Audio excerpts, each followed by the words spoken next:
Então, nós estamos vendo aqui exceções. A primeira exceção que nós vimos é a reversão do cargo função de confiança para o cargo original. Perfeito?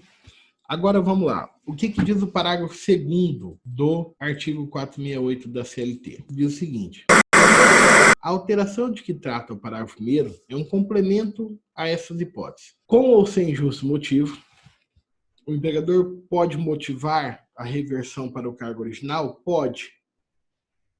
Falta de desempenho, falha na execução, quebra da fidúcia, ele pode motivar, mas ele pode não motivar. Ele pode simplesmente falar, você volta para o seu cargo, ponto final. Com ou sem motivo, não assegura ao empregado o direito à manutenção do pagamento da gratificação correspondente, que não será incorporada, independentemente do tempo de exercício da respectiva função. Professor, mas por que dizer isso aqui? O que está dizendo aqui o parágrafo 2º do artigo 468? Está dizendo o seguinte, olha, quando a pessoa sai do cargo de confiança e volta para a função original, ela tem uma diminuição salarial, ela tem uma perda salarial.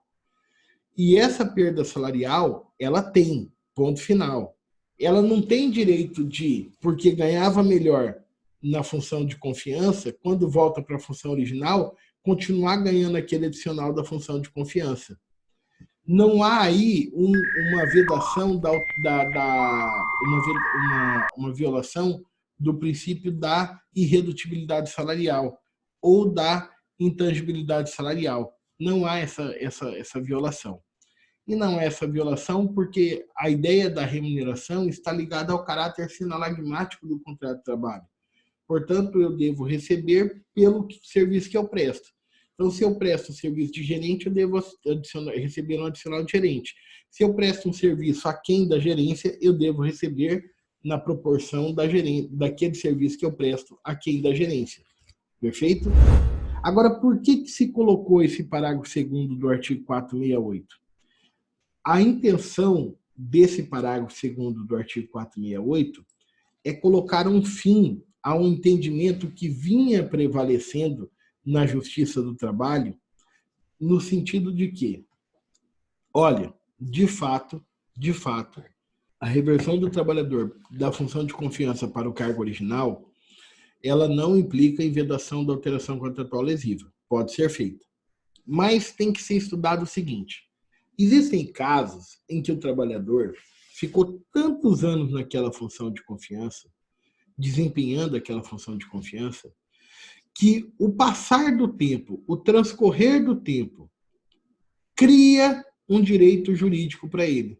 O transcorrer do tempo cria para ele um direito de, mesmo que ocorra a reversão do seu cargo para a função original, ele manter o recebimento daquele pagamento. Portanto, seria uma consequência do longo período que ele ficou naquela função recebendo aquele adicional. E aí o TST e a Justiça do Trabalho reconhecia de maneira uníssona o princípio da estabilidade financeira, para dizer o seguinte: olha, o empregador tem direito a promover as alterações que ele quiser dentro do contrato de trabalho. Mas esse direito não significa que não traga consequências jurídicas para ele. Quando se tratar de um trabalhador que ficou anos e anos exercendo uma determinada função, recebendo um salário a mais em função disso, esse salário incorporou o seu patrimônio jurídico, o seu padrão de vida, a sua forma de se sustentar. E esse salário, se for reduzido, vai quebrar a estabilidade financeira que o empregado adquiriu ao longo da sua vida. Vai arrebentar com a estabilidade financeira que ele adquiriu ao longo da sua vida. Então, o transcorrer do tempo e o longo exercício daquela função de confiança faz nascer para o empregado o direito de, ainda que revertido para o cargo original, manter o recebimento do adicional do cargo de confiança.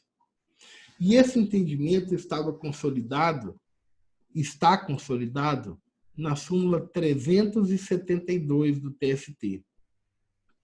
Percebida a gratificação de função por 10 anos ou mais pelo empregado, se o empregador, sem justo motivo, tem isso também, né? O cara não fez nada de errado para estar voltando para o cargo original. É uma reversão imotivada.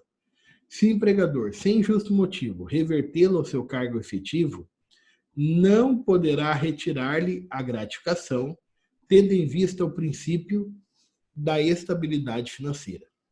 E o inciso segundo vai falar o óbvio. Enquanto o cara estiver na função comissionada, né, ele não pode reduzir o valor da gratificação da função que ele está fazendo. Se ele está trabalhando naquela função, ele deve receber a gratificação daquela função. Bom, então percebam que a jurisprudência havia criado um critério de equidade para dizer o seguinte: olha, se o trabalhador ficou 10 anos trabalhando naquela função gratificada, se ele volta para o cargo original, ele continua recebendo a função. Repito, não está impedindo dele voltar para a função, está impedindo dele ter perda salarial com a volta da função, por aplicação do princípio da estabilidade financeira. Perfeito? Nitidamente, o parágrafo 2º do artigo 468, com a redação dada pela reforma trabalhista, nitidamente o seu propósito qual foi? Retirar esse direito do ordenamento jurídico, ao dizer que a alteração com ou sem justo motivo não assegura o empregado o direito ao pagamento da gratificação, independentemente do tempo exercido na respectiva função, independentemente do tempo que ele ficou naquela função. Então, prévia legem, segundo legem, a partir da vigência da reforma trabalhista, esse direito reconhecido na súmula 372, ele não tem mais como ser aplicado, exceto se você empreender uma interpretação conforme do parágrafo 2º do artigo 468, que é o que alguns têm sustentado, de que ele, nesses casos de trabalhador que ficou 10 anos trabalhando na função gratificada, de que para esses casos ele não teria alcance. Ele seria aplicado só para, quando ele fala independentemente do tempo, está se referindo a funções exercidas por até 10 anos. Porque quando passasse de 10 anos, a alteração e a redução salarial decorrente da alteração implicaria em violação da estabilidade financeira e da irredutibilidade salarial.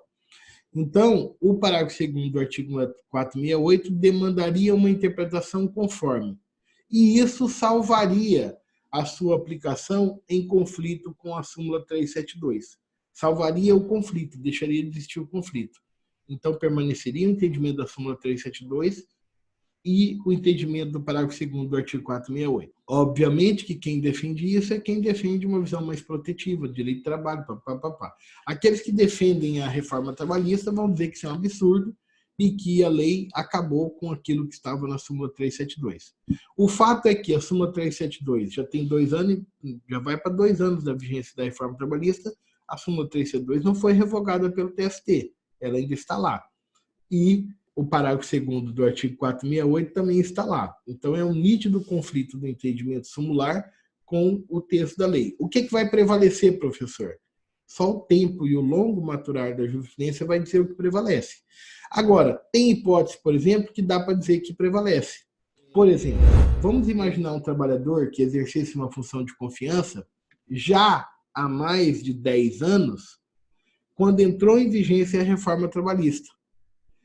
Ora, para esse trabalhador, ele já havia adquirido o direito da estabilidade financeira reconhecido na súmula 372, no inciso 1 da súmula 372. Então, para esse trabalhador, mesmo existindo uma lei nova, não vai se aplicar esse entendimento para ele, porque ele já havia incorporado no seu patrimônio jurídico o direito a, mesmo revertido ao cargo originário, não perder a sua gratificação. Ele já havia preenchido os 10 anos do que fala a súmula 372, inciso 1. Perfeito?